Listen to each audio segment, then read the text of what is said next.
can walk there. It's 3 kilometers walk from this end to the other end. This is the entry. This is the beginning. We call it upper gate. You see the groups and the ruins.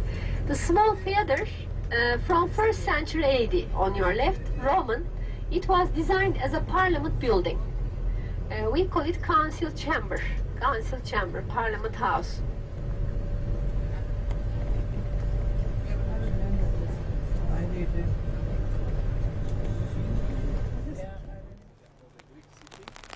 But under the administration of the Roman Empire, started in the 2nd century BC, it's being converted to a Roman city because the Roman, they have their own public buildings and different architecture and further developed more far advanced, much more wider portico with a roof on top, 130 meters long, that is being used as court of the city. In the Roman time, the court was here at that place, so-called basilica, the commercial basilica. Same time, all the traders, they were actually bothering here. Here I show you a game board. This is one of the popular games being played in the Roman time. Very similar to the backgammon. Yes. Backgammon is also one of the oldest games, very popular game in the Orient. Almost for 3,000 years it's been played in the between the sitting area and the stage house that was covered. It was not open air. This little orchestra you see down there, it was for the musicians during the concerts. That's the stage. Generally, all the speakers, they had all their speech. Now we are standing in front of the altar of Artemis and the Roman emperors. 2 altars being here at that place, so-called Temenos, with columns surrounded. You can see some of them. This is the port of Ephesus down here, where you see this little bay, dried area. That was the port, the commercial port of Ephesus, like a river that goes to the sea, because when the whole bay that was silted up, especially in the Roman time, the 1st and 2nd century AD, that was right at that port of Ephesus.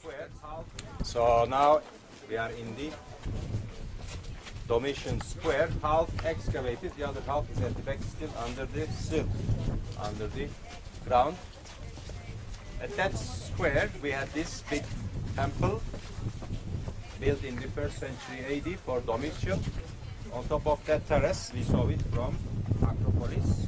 From here you see actually facade, 2 columns being reconstructed with the carvings of the priests. They were all in charge of the temple areas, the priests, temple priests.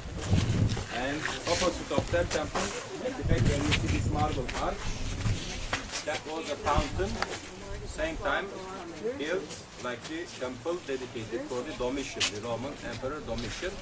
But when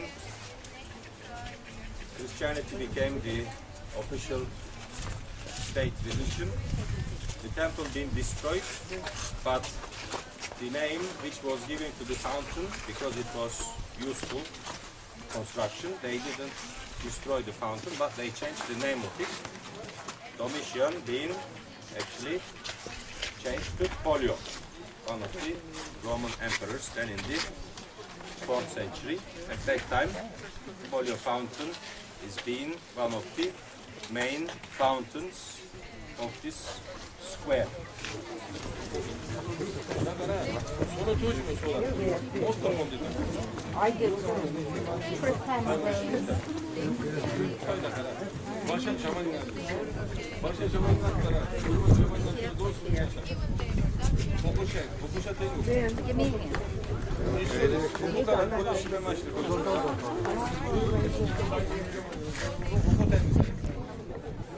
I was here before. I'm sure I have these pictures, but it's so magnificent.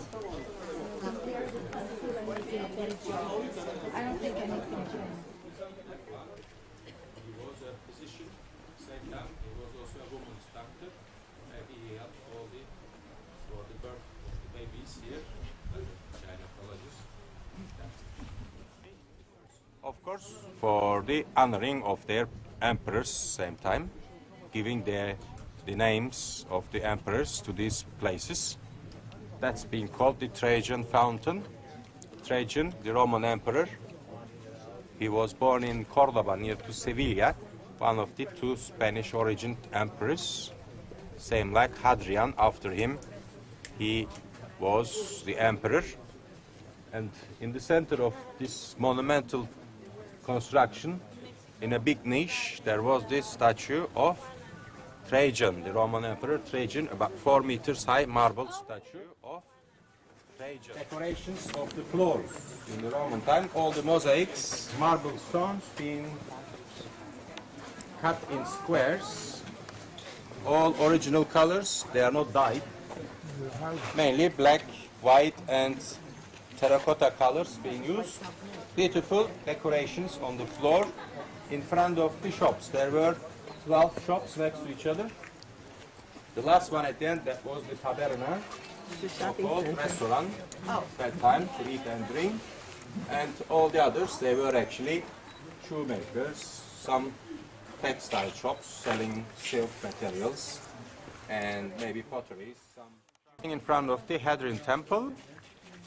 That temple has been reconstructed, of course, but a beautiful architectural example of the Roman time with an Assyrian influence, very oriental influence you can see on the decorations. Tike, type at the keystone, on top of this arch, is the protection goddess of city Ephesus. Same time she was the goddess of fortune. Goddess of fortune, Tike, right at the back. She has been always interpreted in different ways. Sometimes they say she must be Medusa, but she is not. Medusa is supposed to be only the head with the snake hair, because she has like a snake hair. Has been told Medusa. We are not quite sure about it. Can be Flora. Flora is the goddess of plants, trees and flowers. And they were all hanging sponges inside of the pool in the water. They were getting one of them, coming in, sitting there. No privacy, you can see, no separations. They were sitting next to each other. Probably they were also talking and discussing different things here in this place. Yeah, what happened to the women? Women you didn't see very much in the public places in the city. That is a crossroad of the main streets, Marble Street going to the Great Theatre, the Embelos, the Kuret Street up to Acropolis. This is the entrance into the residential area of the rich people. And here we have actually at that crossroad the library, Kelsos Klemenaos, who was actually the governor, the proconsul of province Asia in the Roman time. And he is being buried with the permission of the parliament members here in the city. And at that place, burial place of Kelsos, his son Aquila, who became the next governor of the province, been constructed that library, 3-floor library. From outside it looks 2-floor. One of the best reconstruction examples of Asia Minor. It's been done in 8 years, between 1971 and 78, by the Austrian archaeologists. In original size, 74% original pieces. It had 14,000 scrolls in the Roman time inside of this library as documents, important documents. After Alexandria in Egypt and Pergamon in Asia Minor, Ephesus library was the third biggest library with the collection of these documents inside.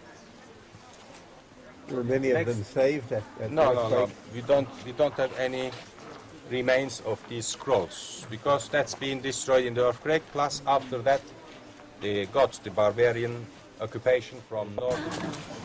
So, this is the great theater, the ancient theater of the city Ephesus.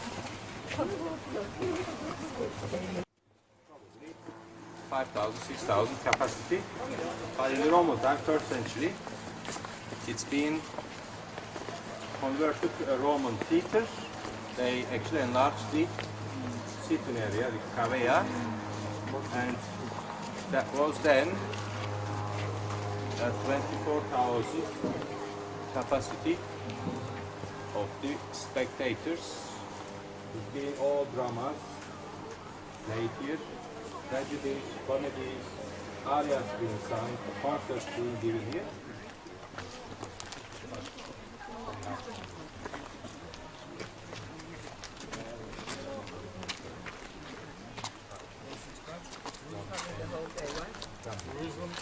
No, from this Ephesus.